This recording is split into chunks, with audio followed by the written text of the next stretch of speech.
오늘 아침 우리에게 주시는 하나님의 말씀 이사야서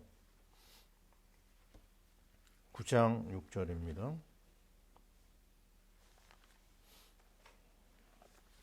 이사야 9장 6절, 구약 978페이지. 찾으셨으면 함께 읽겠습니다. 이는 한 아기가 우리에게 낳고 한 아들을 우리에게 주신 바 되었는데 그의 어깨에는 정사를 메었고 그의 이름은 기묘자라 모사라 전능하신 하나님이라 영존하시는 아버지라 평강의 왕이라 할 것임이라. 아멘. 신약의 누가복음 2장을 보시겠습니다. 2장 1절에서 7절까지 말씀, 89페이지죠. 같이 읽겠습니다. 그때 가이사 아구스도가 영을 내려 천하로 다 호적하라 하였으니 이 호적은 구레뇨가 수리아 총독이 되었을 때 처음 한 것이라. 모든 사람이 호적하러 각각 고향으로 돌아가며 요셉도 다윗의 집 족속이므로 갈릴리 나사렛 동네 유대를 향하여 베들레헴이라 하는 다윗의 동네로 그 약혼한 마리아와 함께 호적하러 올라가니 마리아가 이미 잉태하였더라. 거기 그때 해산할 날이 차서 첫 아들을 낳아 공부로 싸서 구유에 뉘었으니 이는 여관에 있을 곳이 없음이로라. 아멘. 조금 지나서 2장 14절을 읽어보겠습니다. 14절. 지극히 높은 곳에서는 하나님께 영광이요 땅에서는 하나님이 기뻐하신 사람들 중에 평화로다 하니라. 아멘. 자, 우리는 대강절, 대림절 둘째 주간에 지금 들어왔습니다. 우리가 첫째 주간에는 소망이라고 하는 성탄절 메시지를 가지고 인도를 받았어요. 절망의 자리에서 어떤 것 가지고도 안 되는 그 흑암의 세력에 붙잡혀서 멸망할 수밖에 없었는데 그리스도가 오셔서 우리의 소망이 되시고 빛이 되시고 우리 가운데 최고의 선물을 주셨습니다. 자, 이번 주간에는 우리가 평화의 메시지를 받았어요. 우리 가운데 가장 필요한 게 뭘까? 마음이 평안해야 된다. 우리 옛날부터 그런 말 하죠. 마음이 상한 것은 잠언 말씀에 나오잖아요. 뼈를 상하게 한다고 그랬어요. 그 오늘날 말로 표현하자면 스트레스입니다. 모든 병의 원인이 스트레스예요. 암의 가장 큰 원인이 스트레스에서 시작한다. 이런 말을 우리는 듣고 있거든요. 그래서 뭐니 해도 마음이 편안해야 되는데 그 평안함이 우리에게 있지 않다고 그랬어요. 예수님이 뭐라고 그랬죠? 나의 평안을 너에게 준다고 그랬습니다. 그래서 너희는 두려워하거나 염려하지 말라고 그랬거든요. 근데 오늘 말씀 평화의 메시지가 이제 이번 주간 계속 우리에게 전달될 텐데 14절에 뭐라고 그랬죠? 아주 귀한 말씀입니다. 지극히 높은 곳에서는 하나님께 영광이요. 순서를 잘 보세요. 먼저 하나님께 영광이 되어야 됩니다. 두 번째, 땅에서는 하나님이 기뻐하신 사람들 중에 평화로다. 이 말씀도 잘 보시면요. 하나님이 기뻐해야 됩니다. 감이 옵니까? 우리는 하나님께 영광 돌리고 하나님은 그 놀라운 당신의 축복의 손을 우리에게 펼 때, 은혜를 주실 때 그때 평화가 와요. 자, 우리는 여기서 아주 확실하게 해야 됩니다. 내가 원한다고 해서 평화가 오는 게 아니라 하나님이 원하셔야 돼. 그렇다면 이 평화의 이 메시지가 우리 것으로 들어가기 위해서는 꼭 우리가 확인해야 될 한 가지 사실이 있어요.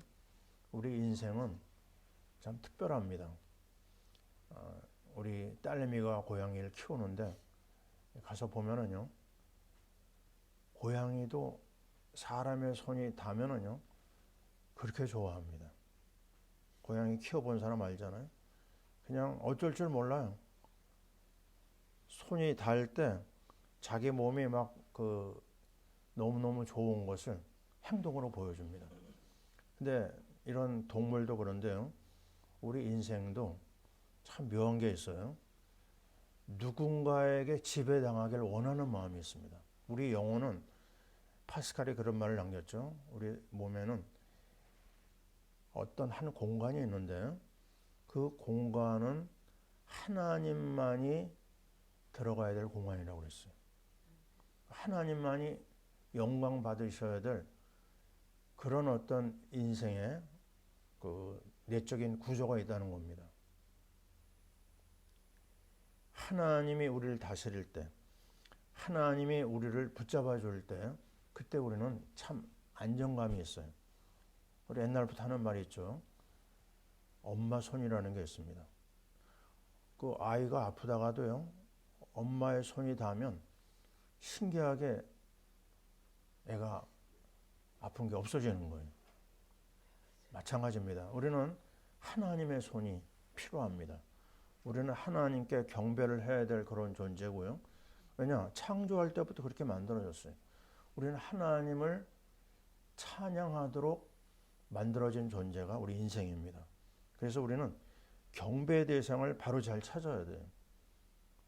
많은 사람이 경배 대상을 정말 이런 악한 세력에 의지함으로 말미암아 아주 비참한 삶을 살다가 끝나거든요. 그런 의미에서 참 왕이라고 하는 것은 너무나 중요합니다. 내가 어떤 왕을 모시느냐, 만왕의 왕 그리스도가 우리의 진정한 왕이 되는 줄 믿습니다. 그래서 성경은요, 이 땅의 최고 권력자는 왕이 아니겠어요? 왕 중에서 황제가 제일 권세가 있는 사람들이죠. 팍스 로마왕. 로마의 권력은 정말 아무도 무너뜨리지 못할 줄 알았어요. 그 정도로 권력이 막강했습니다. 그 황제 중에서 제1대 황제가 있어요. 그 사람이 바로 오늘 읽은 가이사 아구스도입니다. 그 이태리 말로 얘기하자면은 옥타비아누스 케사르 이렇게 얘기를 한다고 그래요. 근데 이 사람은 누구냐? 유명한 율리우스 케사르라고 있죠. 그 황제의 양아들이라고 합니다. 굉장히 유명한 그런 가문인 것 같아요. 근데 그 가이사 아구스도가요, 이 옥타비아누스가 천하에 호정명을 내립니다. 이유는 어제 주일날도 얘기했지만요, 그 사람들을 통해서 세금을 걷어내고 또 그들을 지금 막 로마가 팽창 정책을 쓰잖아요. 많은 군인이 필요합니다. 군인들을 끌어내기 위해서 이 호적을 천하에 다 명령을 내렸어요. 근데 그 명령을 받은 여기 이스라엘 갈릴리에 사는 아주 가난한 부부가 있었거든요. 이름하여 요셉과 마리아입니다. 마리아는 이제 거의 만삭이 돼가는데 그 황제의 명령이 너무나 무서워서 그 고향 땅 베들레헴을 향해서 그들이 가게 된 거죠. 베들레헴에 도착을 했는데요, 베들레헴에 여관이 없었다고 그랬어요. 머무를 그런 오늘날로 얘기하면 호텔이죠. 여인숙이 없었던 겁니다. 그래서 가까스로 사정을 해가지고 그 어떤 한 그 집에 머물면서 그날 몸을 풀게 된 거예요. 근데 마땅한 장소가 없으니까 말구유에 아이를 낳게 된 겁니다. 참 이 말이 너무 슬픈 이야기인데요. 구유가 뭐죠? 밥통. 말 여물을 담는 밥통이에요. 밥통에 예수님이 태어난 겁니다. 근데 놀라운 것은요, 미가서 5장 한번 열어보시기 바랍니다. 미가라고 하는 선지자가 예수님 탄생 700년 전에 이런 글을 남겼어요.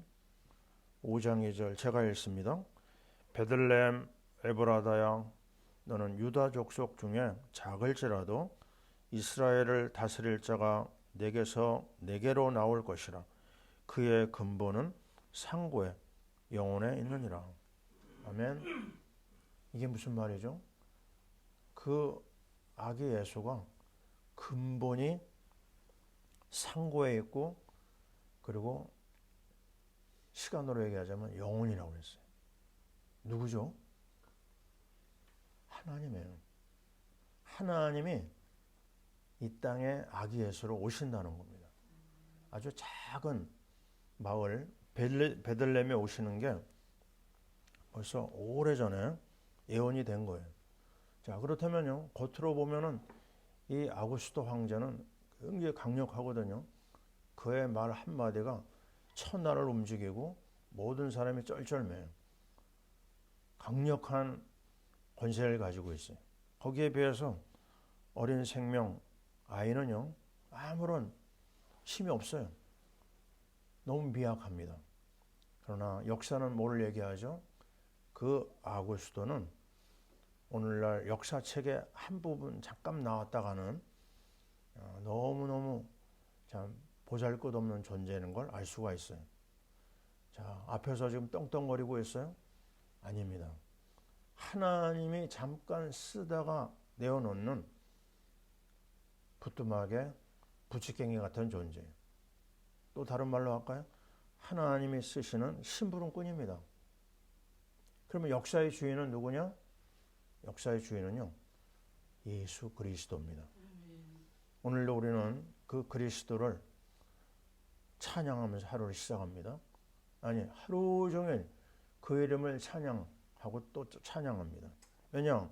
그분은 역사의 흥망성쇠를 주장하는 하나님이시기 때문에 그래요. 왕이 세워집니다. 왕이 또 없어집니다. 누구 손에요? 우리 하나님의 손에 있어요.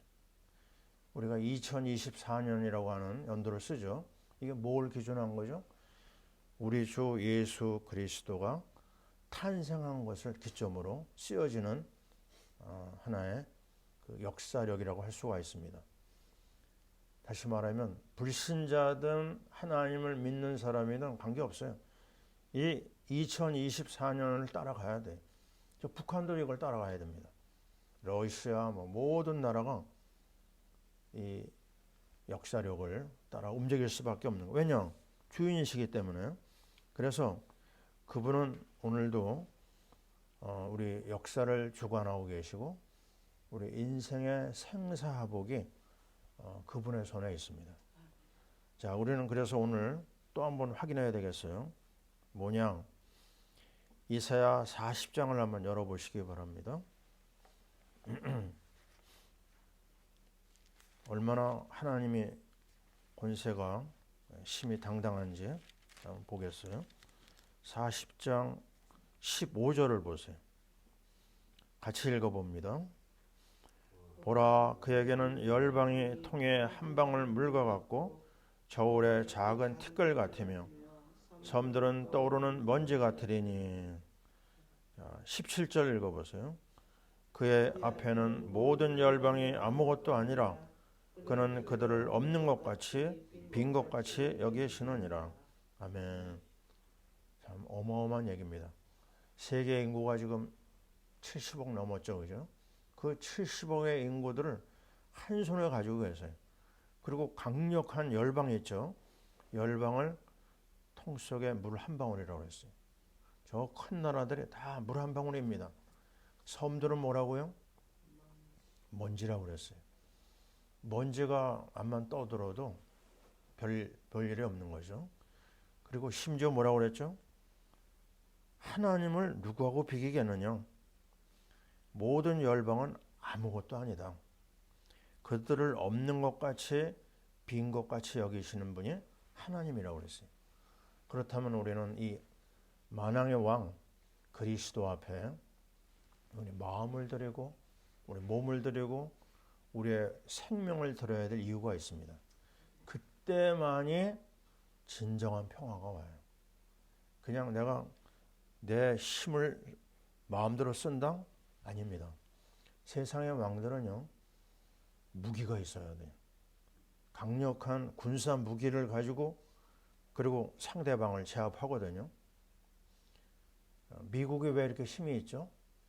천조국이라고 합니다. 조라고 하는 단위가 어마어마하잖아요. 그죠? 1조가 억이 몇 개인가요? 땡. 땡. 10,000개입니다. 10,000개. 억이 10,000개가 돼야지 1조예요. 근데 천조는 뭐예요? 조가 1,000개가 있는 겁니다. 그게 미국의 국방력이에요. 그러니 뭐 전세의 국방력을 다 동원해도 미국을 못 따라가는 거예요. 그러니까 미국 앞에서는 꼼짝 못해요. 이번에 트럼프가 뭐 대통령 되면서 뭘 얘기하죠. 지금 다 벌벌 떱니다. 그 정도로 강력해요. 그런데 놀라운 것은 그 트럼프를 움직이는 이가 누구죠? 만왕의 왕 그리스도입니다. 우리 주님은 그럼 어떤 무기냐? 어떤 무기일까요? 그분의 무기는 평화입니다. 평화로 우리를 다스려요. 참 신기하죠? 저는 군대에 있을 때 한 가지 일이 기억나요. 신고식을 하잖아요. 쫄병이 들어오면. 근데 내 바로 밑에가 들어왔는데 아니 내 위에는 고참들의 얘를 막 너무 심하게 그냥 신고를 시킨 거예요. 근데 그날 저녁에 얘를 내가 찾아갔는데 한마디 했어요. 조금 처음이라 그런 거니까 조금 기다리면 괜찮을 거다. 뭐 특별한 말도 아니에요. 위로의 말 한마디 했거든요. 근데 이름이 이승우라고 하는 애인데 내가 제대할 때까지 얘가 그냥 나를 그렇게 잘 따르더라고요. 한마디입니다. 한마디 위로의 말을 던졌는데 사람의 마음을 움직여요. 바로 사람을 움직이는 게 뭐라고요? 어떤 강력한 힘이요? 그거는 얼마 있다가 부러집니다. 자, 보세요. 잇몸하고 혀하고 누가 세죠? 혀하고 이하고 뭐가 더 세죠? 이빨이 세잖아요. 이제 꽉 물면 혀가 피가 나잖아요. 근데 마지막까지 남아있는 건 뭐예요? 이빨은 다 빠지고 없어집니다. 뭐죠? 부드러워야 돼요. 육식동물과 소식동물 누가 이기죠? 육식이 이기는 것 같죠, 그죠? 근데 육식동물들은 다 일찍 가버립니다. 오래 사는 동물들은 다 초식동물이에요. 소라든지 뭐 이런 것들 보면 오래 살거든요. 자, 무엇을 얘기하죠? 평화입니다. 그 평화가 어디서 오느냐? 예수에게서 옵니다. 그 평화가 어디서 오느냐? 왕 대신 그리스도에게서 와요. 지난주에 말했던 소망, 왕 그리스도입니다. 이번 주에 얘기해야 될 평화, 왕 그리스도입니다. 그분은 강력한 주권을 가지고 역사를 움직여요. 우리 이상 목사가 오늘 여기 참여했습니다. 쌍둥이를 이제 갖고 나서 계속 병원을 다니는데 우리 며느리가요 병원에 가가지고 이런 말을 듣고 왔어요. 쌍둥이 전문의가 그러는데 이 아이는 틀림없이 100% 제왕절개를 해야 된다 그러더라고요. 그게 간단한 게 아니잖아요. 생사를 째고 수술해야 되니까. 그래서 우리는 그때 무슨 언약을 잡았냐면 시편 23편 1절 뭐죠? 여호와는 나의 목자시니 내게 부족함이 없으리로다. 하나님 부족함이 없도록 순산의 은혜를 주세요. 그거 가지고 우리 가족들이 집중 기도를 했습니다. 만왕의 왕께서 이 일에 간섭해 주옵소서. 은혜를 베풀어 주옵소서. 그러다가 어떤 한 병원을 찾아가서 알아봤더니 처음 듣는 얘기. 재앙절개를 할 수밖에 없는 그 태아들의 위치가 안 좋은데요. 그래도 해보겠다는 겁니다. 참 신기한 일이 일어났죠. 기적 같은 이야기입니다. 그래가지고 자연분만했어요. 아주 참 귀한 하나님의 은혜가 아닐 수가 없습니다. 어린 생명들이 지금 잘 자라고 있죠. 자, 무엇을 얘기합니까? 역사의 주인은 그리스도입니다. 사람은 안 된다고 해도 그리스도가 하시면 되는 거예요. 지금 온 땅이 시끄럽습니다. 전쟁으로 시끄럽고 우리나라는 지금 막 세계적으로 우리나라를 지금 염려하는 사람들이 많이 있어요. 어제도 막 하루 종일 시끄러웠습니다. 인터넷에, 신문에 우리나라가 굉장히 불안한 나라로 나타나요. 그거는 걱정할 게 안 됩니다. 왜요? 우리 주 예수 그리스도가 역사의 주인이라니까요. 주님의 손을 붙잡으면 모든 것이 아무것도 아닙니다. 걱정하지 말고 주님만 바라봐야 돼요. 우리는 이사야 41장 10절을 다시 한번 고백합니다. 두려워 말라, 내가 너와 함께함이니라. 놀라지 말라, 내가 너의 참 하나님이 됨이니라. 나의 의로운 오른손으로 너를 붙잡아 두리라. 우리 하나님의 강력한 손이 우리와 함께하고 있습니다.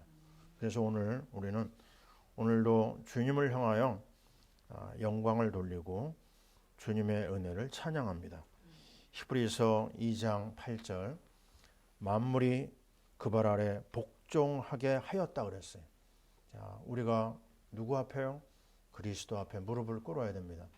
만물이 그리스도 앞에 다 복종하도록 오늘도 일하시는 주님을 찬양합니다.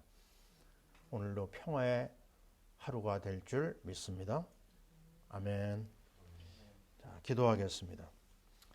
하나님 아버지, 말구에 누워있는 어린 아기 예수, 아무도 그를 왕으로 인정하지 않았지만 그분이 바로 이 땅을 통치하시는 만왕의 왕 그리스도이심을 오늘 고백합니다. 하나님, 세상 많은 사람들이 떠들고 있습니다. 또 왕들이 떠들고 대통령이 떠들고 있습니다. 그러나 하나님 아버지, 아무리 강력한 나라, 강력한 대통령이 있다 하더라도 우리 하나님 앞에 그들은 아무것도 아닙니다. 오늘도 만왕의 왕 그리스도를 우리 가운데 모시며 환영합니다. 기뻐하는 사람들 중에 평화라고 했습니다. 하나님 아버지, 그리스도를 통하여 평화를 회복하게 도와주옵소서. 이 땅에 그리스도의 평화를 주옵소서.